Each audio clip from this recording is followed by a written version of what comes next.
I'm going to, now are you being told that you're recorded, that it's recording? Good. I just wanted to make sure that it was giving it.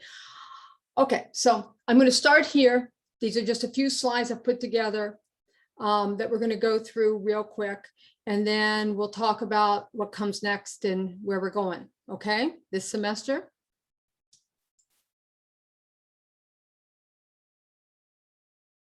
Now, these are the slides I'm using. I'm going to ask it to give me a full screen on it, but now you see where they are. And let's start with the eligibility for a national board. You have to possess a bachelor's degree from an accredited university, institution. You must have completed 3 years of successful teaching in one or more. Okay. And you must hold a valid teaching license, unless you teach in a public school that does not require a license, but that's rare of some kind. That's just, just a double check.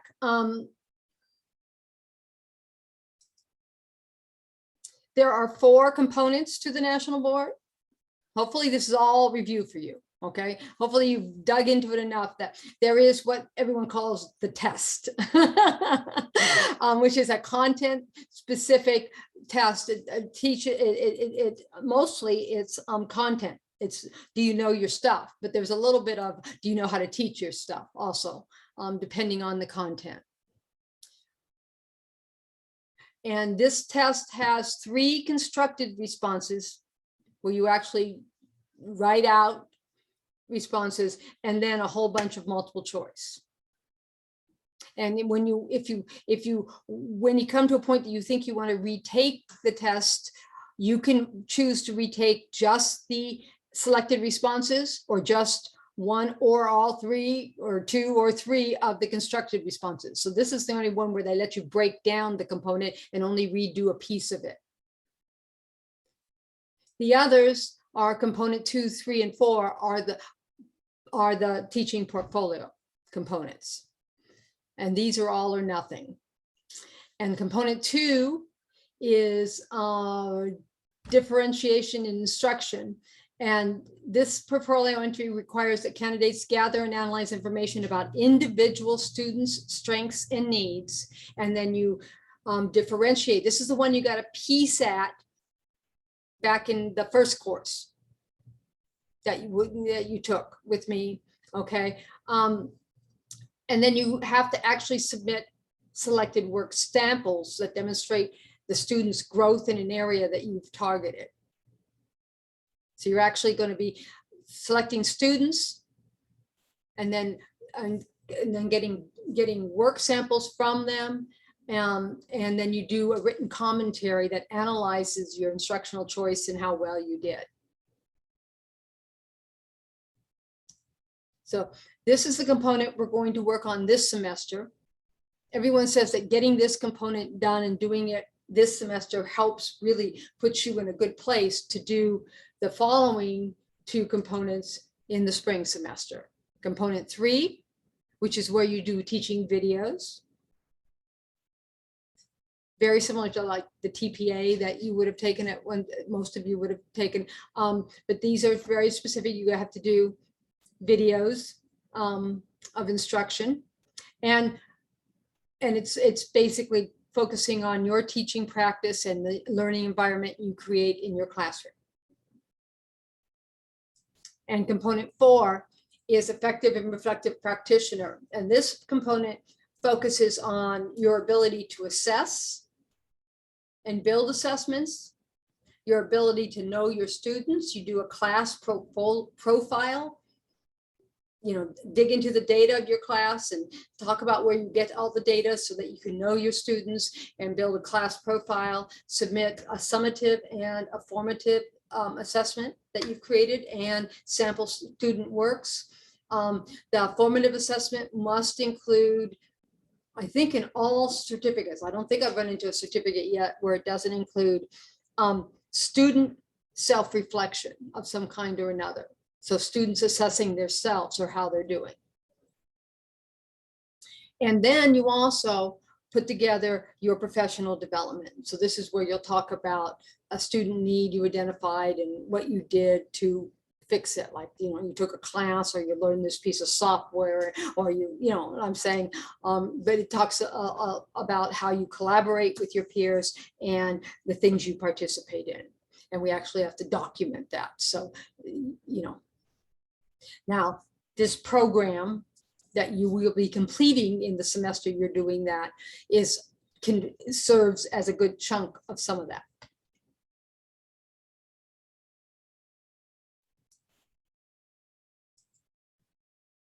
The certification time frame is 5 years, but you have 3 years in which you must submit one attempt at each of the 4 components. So from the time you register, you have 3 years, in other words, 3 submission cycles. We'll talk about what that is in a minute, to get all the 4 components done for the national board. But then you have 2 more years if you want to retake it. If you didn't score enough to get national board at the end of those 3 years and you want to retake it, you still have 2 more years after that. Does that make sense? That's a little bit weird. But there is only one assessment cycle for components each school year.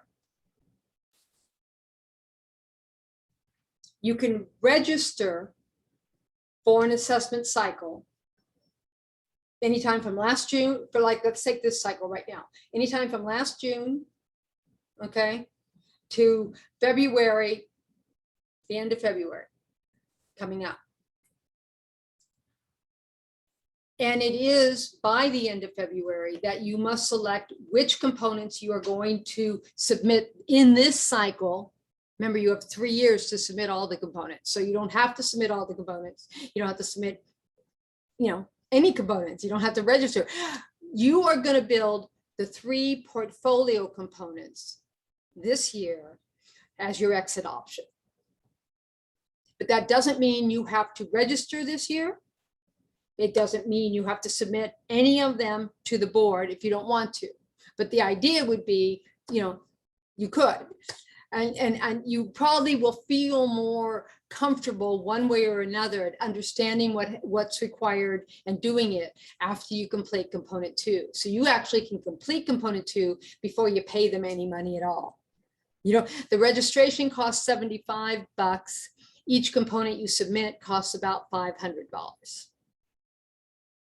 So you may feel that you do good work, and I may tell you, like, 2 is your work in 2 will score well, and then you may decide you want to submit 2, but you may feel that 3 and 4 are going to get too rushed in the spring quarter as you have everything else on it, and that you'll want to tackle them next year. Or you may feel really good about your work and what you're going to do, and you want to try and submit either 3 or 4 or both. Like I said, you don't have to make up your mind till the end of February and pay the money. Thus, they have to be submitted, though, right at the end of your spring semester, April 1 through mid-May. But you have to have them all done by then anyway. I mean, to get your master's degree. That's our job in the next 2 semesters. The component 1 testing window is March 1 through June 15th. Again, this cycle, you could just change the year dates, and you have how they work every year. You see how I wanted to sort of lay this out, because there's 2 cycles here. There's a cycle that the work you're going to do to complete your master's degree, but we don't require that you submit any of that to the board, nor do we require that you take component 1. Okay, we don't even require you to register for the board. When they changed the national board to a 3-year process, we didn't think it was reasonable for us to insist that you do it all in a year, but rather just that you have the experience of creating 3 portfolio entries. And if it turns out you think you want to submit 2 this cycle, And so it'd be maybe component 2 and let's say component 3 or component 4.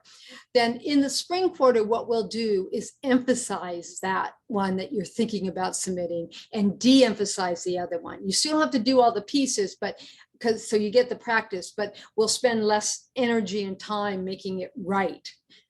And that will be, you know, between you and me, essentially. Does that make sense? Okay. Oh, and then you got to submit it all. You got to do everything in the first half of the year, and then they don't tell you anything till the end of the year. They normally do it the week of Thanksgiving. Almost always it's the week of Thanksgiving when they release the scores.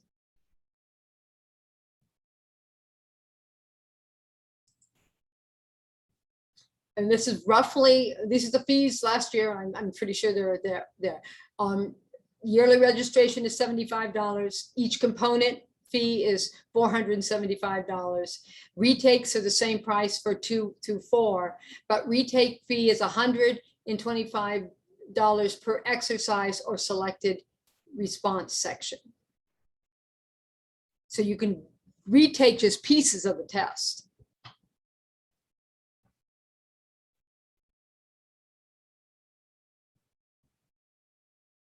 Oh, and if you're a no-show for the test, you're hit with $175 because you have to like register for the test, and then if you don't show up, they'll hit you with a $175 fee.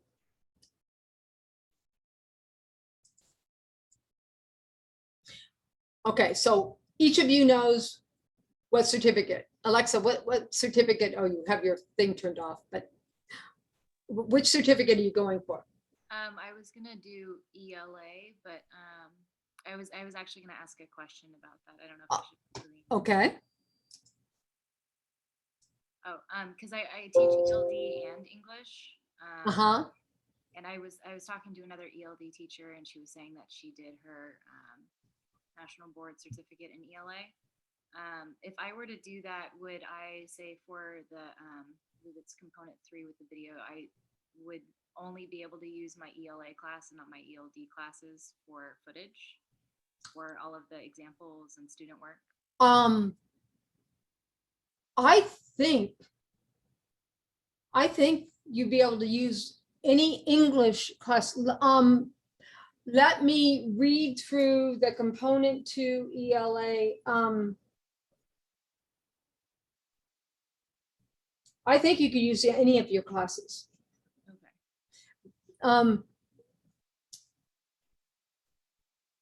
But I will double check that. I just read that. Okay. But I think that they may consider English as a new language, the ELD courses. So that's why I think I want to double check that.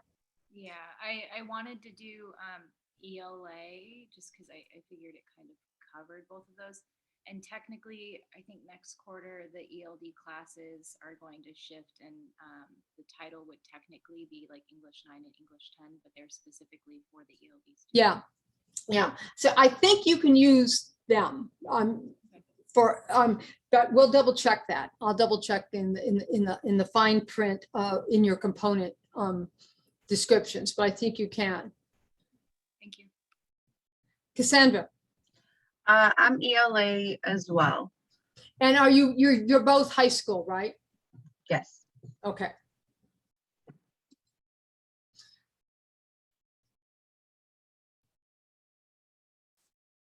Okay, so that makes sense.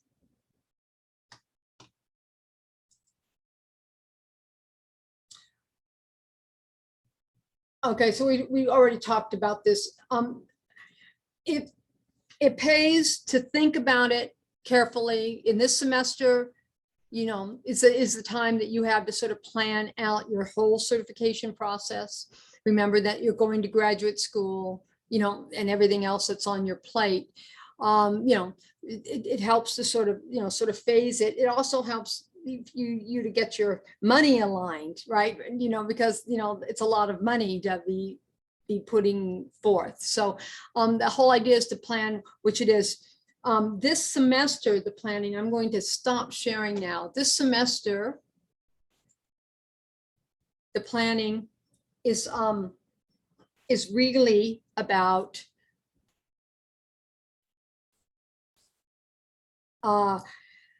completing component 2. And once you do one component, you begin to get faster at it. Component 2 will feel daunting if you're like anyone else we do. It's just the first time you sort of tackle National Board, there's a lot of specifics and there's a lot of forms and there's a lot of pieces to it.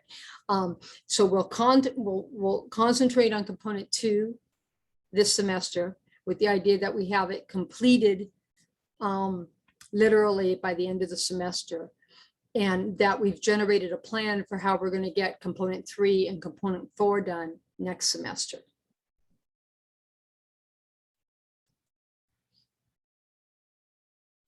Have you each downloaded your component 2, the detailed resource guide? With the list, so you know what I mean by a lot of checklists and a lot of detailed pieces. The page that will help most organize yourself, it's normally page 11. It's where they give you what they call the submission at a glance, and they detail everything that has to be submitted and the number of pages and the number of forms that have to be filled out. And it's all on one page. That I find very useful in planning what we're going to do. And so I'd ask you to go into your component descriptions, take a look at that page,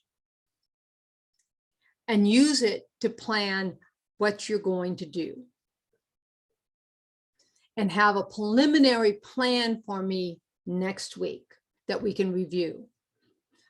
Some of the preliminary things will be doing your profile form, which will remain the same. The overview profile form of your organization, okay? And then selecting your students, or at least having target students, and starting to think about what pieces of work you've either already assigned or are going to assign, and then and what you want for in the students are people, the more, if they have documented, if they have an IEP, that's always good to have, because then you have documented learning disabilities or something you can work with, but they don't have to have an IEP. Okay, but this is a student you'll be asked detail out, them, and then to reflect on their work and what they need, and then to differentiate. It can be a whole class exercise that you do, but you particularly are targeting this student's area of need with this exercise, and you're going to have to actually collect samples of work.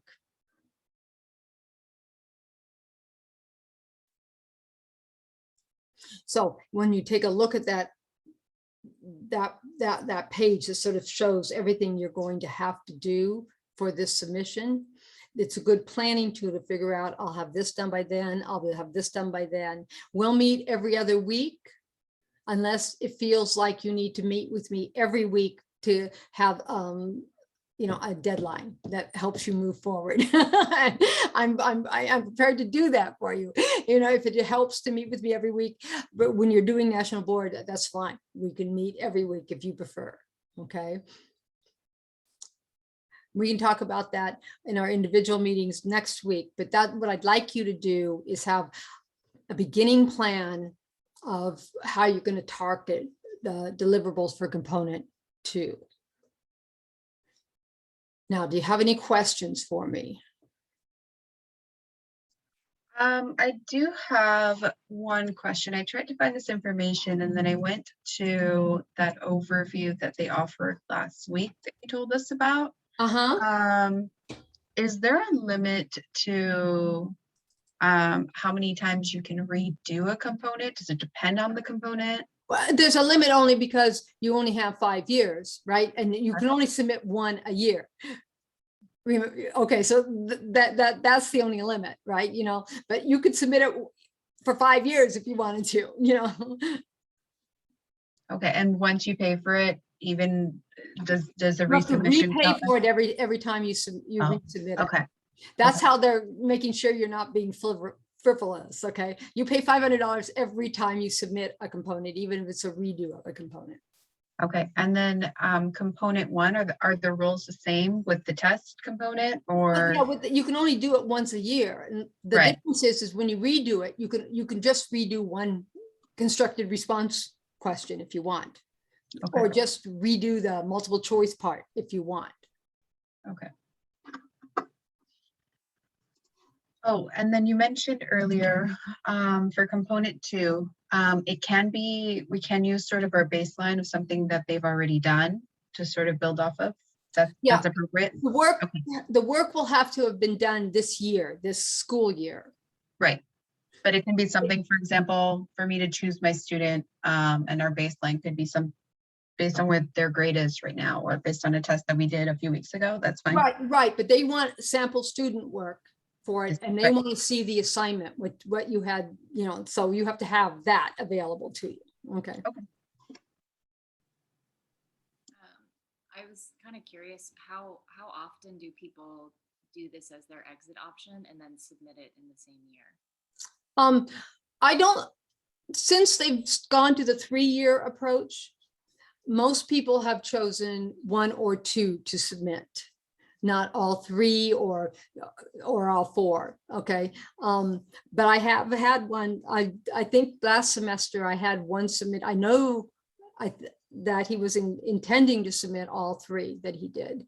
I have to touch base back with him. But all 3 of the portfolio pieces. But that's ambitious. Okay. But you can, it's to each their own. But remember that last year was bizarre.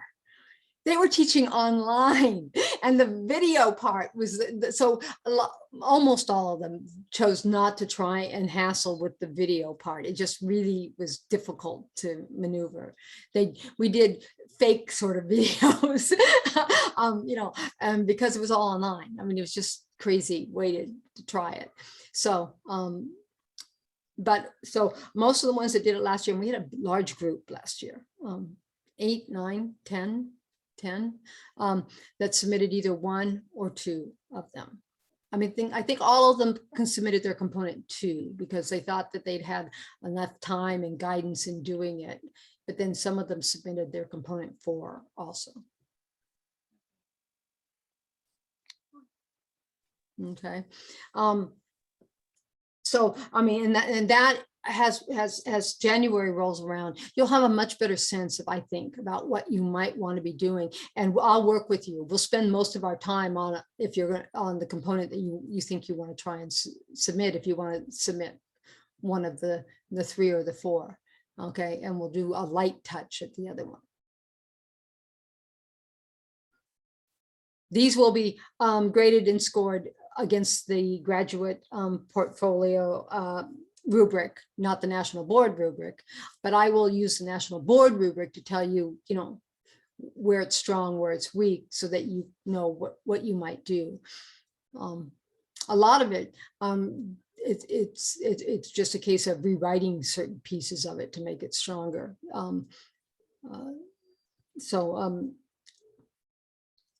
And component 4 has a different kind of timeline. So the stuff you gather and do in component 4, I think most of it could still be submitted next cycle also. All the professional development has a 24-month kind of cycle on it. So, so that's the other thing. So that's sort of the general portfolio. Now I have a detailed discussion of the scoring that we can do at a different time, or I could probably pull it up right now and get through it with you if you're hung up about it.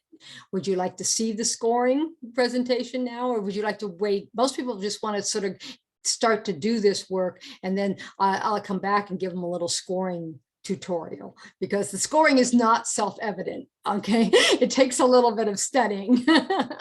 So you can tell me, do you want to look at the scoring now, or would you prefer to wait, and do it, October or November timeframe?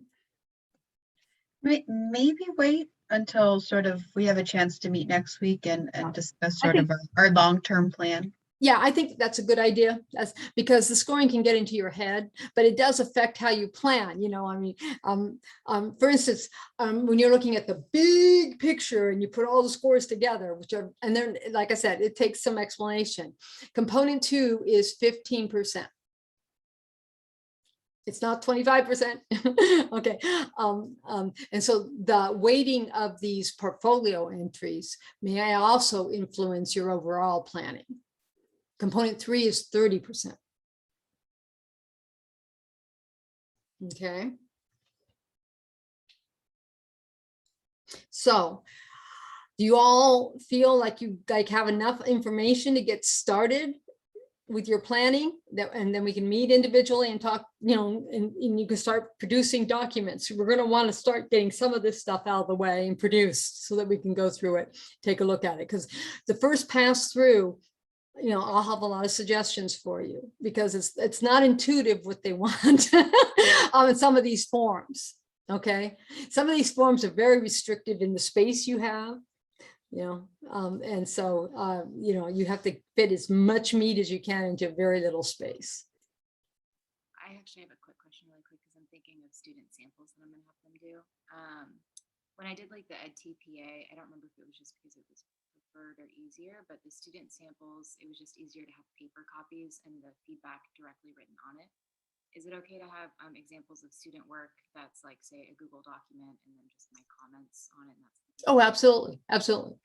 Would it be the actual document or just a screenshot of it is fine? Screenshots sometimes work best. You know, depends on whatever it is, you know. I mean, you can always take the document, okay, and have it printed out, but then they can't see your comments, and what they want to see is your feedback on it. So often, but you're limited in pages, if you will, and you're limited in the screenshots you can put on a page, the number of them. So sometimes you have to, they know, especially in ELA, where it could be a research report, that you're only going to show bits and pieces of it because you can't fit it in the page count that they want for the student samples. And so you pick things that you want to point out in your commentary.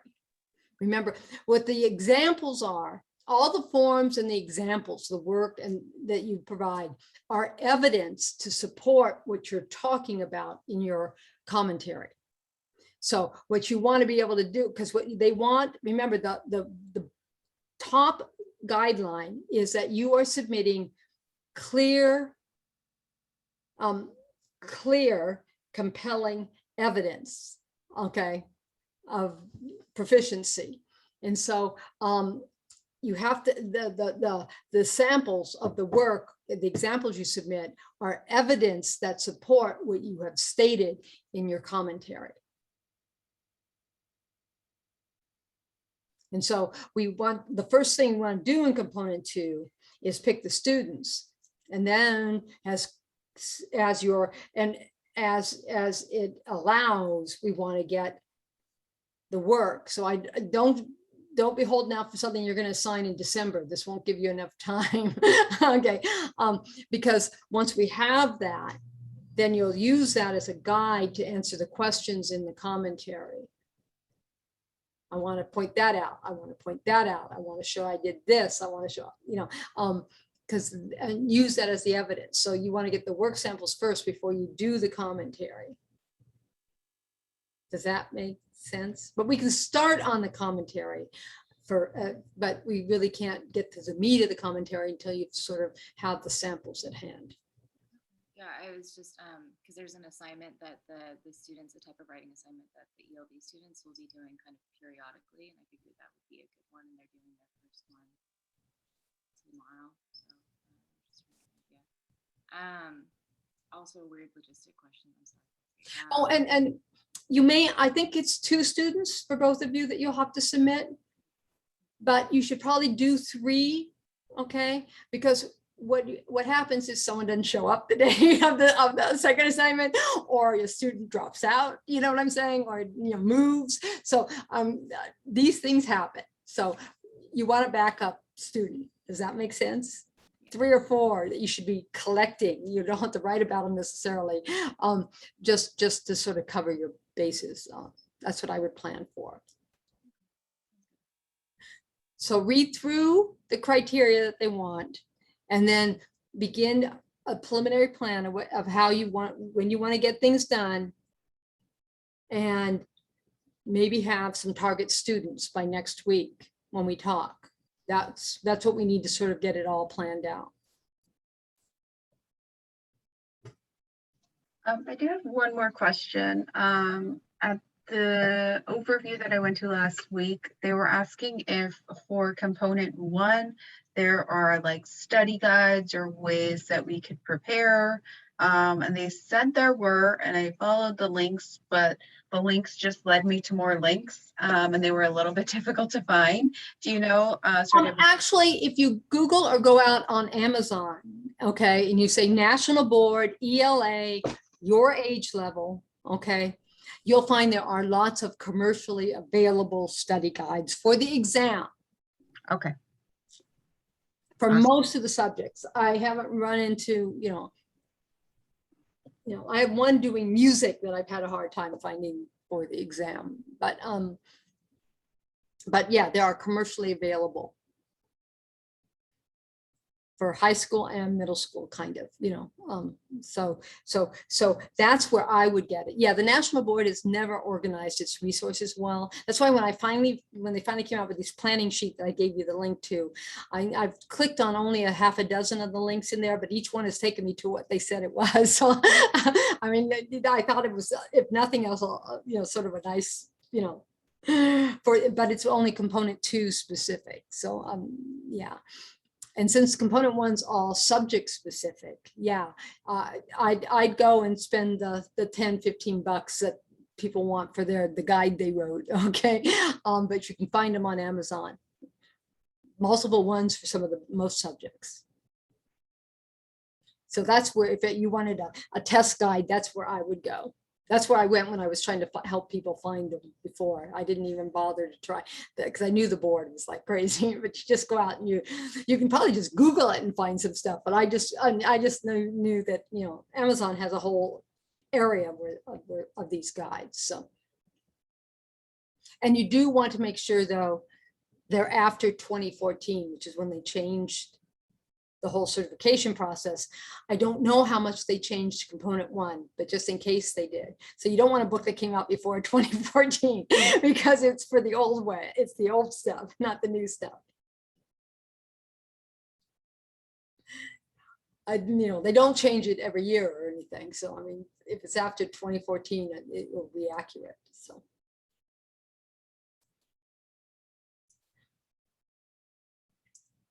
And also download component 1, where they give you sample questions if you really want to, and sample answers, and they give you sample selected responses. I mean, sample composed responses, and say this scored a 1, this scored a 3, so you can see the difference on how you answer the questions. That's all should be in the component 1 guidelines, just like you downloaded for component 2, the guidelines and the forms. Well, they have a guideline for component 1, which gives you some sample questions and some selected answers.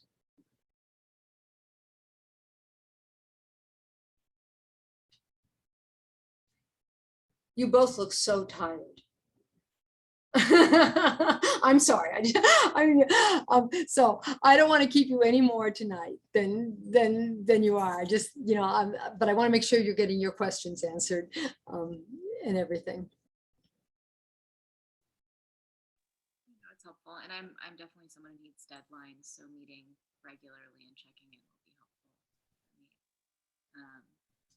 Yeah, I'm just getting my dog's waiting to go out potty, so.